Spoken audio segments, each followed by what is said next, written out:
What if I told you Ibrahim Traoré is not the West's biggest problem?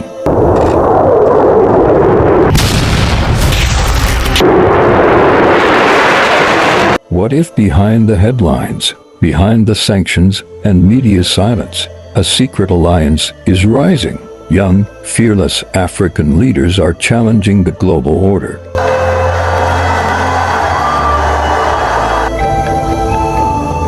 And they're not backing down. From Burkina Faso to South Africa, a quiet revolution is brewing. This isn't about politics, it's about freedom, power, and the future of an entire continent.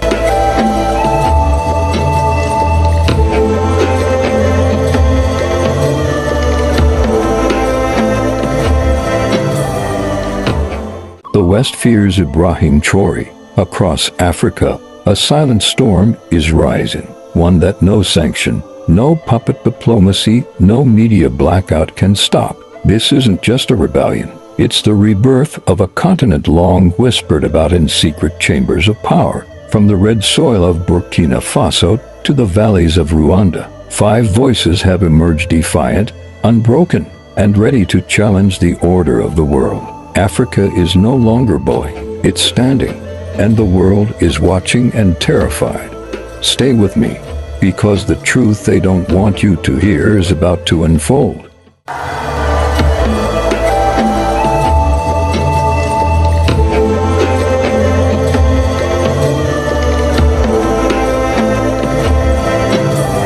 Number 1. Ibrahim Traoré, the young lion of Burkina Faso, a nation once forgotten, now echoing across international corridors. At its helm stands a 36-year-old soldier, Ibrahim Traoré, not just a leader, but a symbol. He seized power in 2022 with a vision to remove the colonial leash. He expelled French troops, banned Western NGOs accused of manipulation, and took full control of national security. The West called him a dictator, but the people called him captain of the revolution.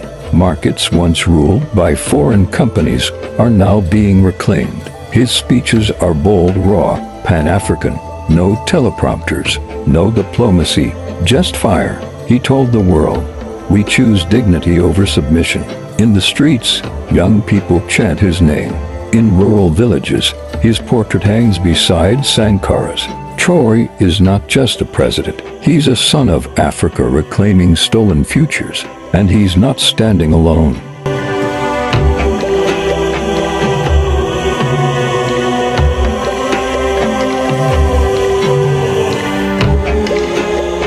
Number 2. Assimi Goïta, the silent strategist of Mali. Mali, battered by terror and stripped by exploitation, turned to its own. Colonel Assimi Goïta. He didn't make grand speeches. He acted. In 2021, after years of foreign military presence and rising insecurity, Goïta staged a second coup. The world screamed tyranny, but Malians saw it differently. They saw freedom. Goïta kicked out French troops. He banned NGOs pushing foreign agendas. He began strengthening ties with non-Western powers, rebuilding from within. Under his watch, Mali is rethinking its economy, security, and sovereignty. He invited the people to rewrite the constitution. For once, Malians are writing their own story. His silence is not weakness, it's strategy. While others talk, he moves, and with every move, the old empire crumbles.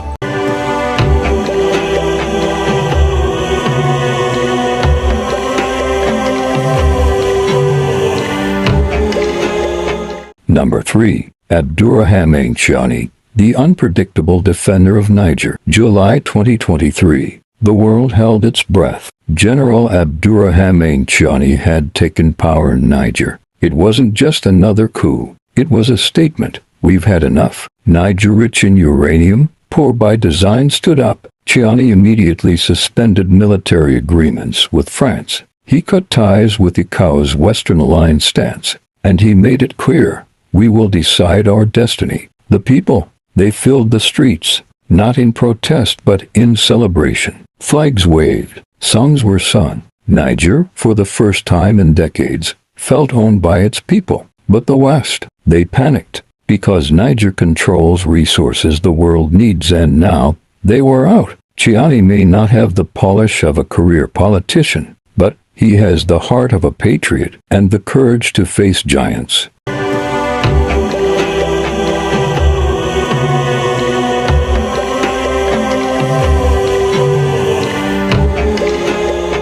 Number 4. Paul Kagame, the silent power of Rwanda. Not all revolutions come from coups. Some rise from quiet strength. Paul Kagame, president of Rwanda. Loved, feared, respected. Kagame rose from the ashes of genocide. He rebuilt a nation his way. Under him, Rwanda became a symbol of African discipline, pride, and independence. He rejected foreign aid strings. He taxed foreign imports to protect local industry. He built hospitals, schools, roads without bowing to Western dictates. When France was accused of complicity in Rwanda's genocide, he didn't remain silent. He challenged the narrative, and he made Rwanda a sovereign voice in African diplomacy. His leadership is controversial, his methods often strict. But one truth remains: Kagame answers to Rwanda, not the West, and that makes him dangerous to the status quo.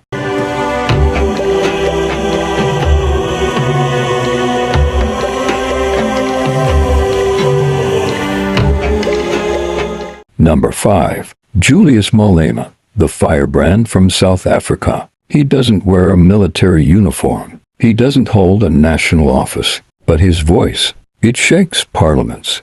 Julius Malema, leader of the economic freedom fighters in South Africa. He calls out land theft. He demands the return of African wealth. He challenges capitalism, imperialism, and the idea that Africans must always beg. Malema tells it like it is. He once told a Western journalist, "You are not superior to us." That clip went viral because truth echoes louder than lies. He may not be in power, but he controls the hearts of millions. Young Africans see him as the future, unapologetic, radical, necessary. Malema doesn't need a title to be dangerous. His weapon is truth.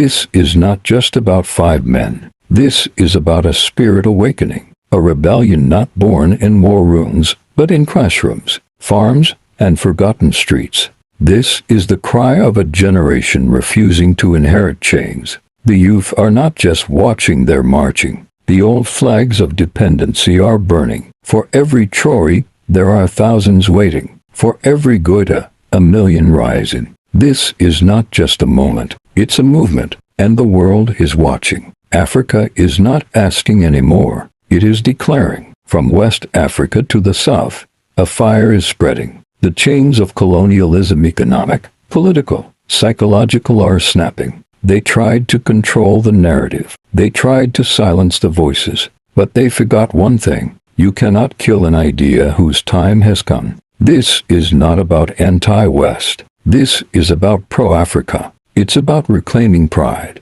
reclaiming resources, reclaiming power. Traoré is not alone, and neither are you. Africa is waking up. Are you listening? If this moved you, if this inspired you, then hit that subscribe button, because this story is far from over. Subscribe to Storyteller African Tales, because the world needs to hear Africa's voice.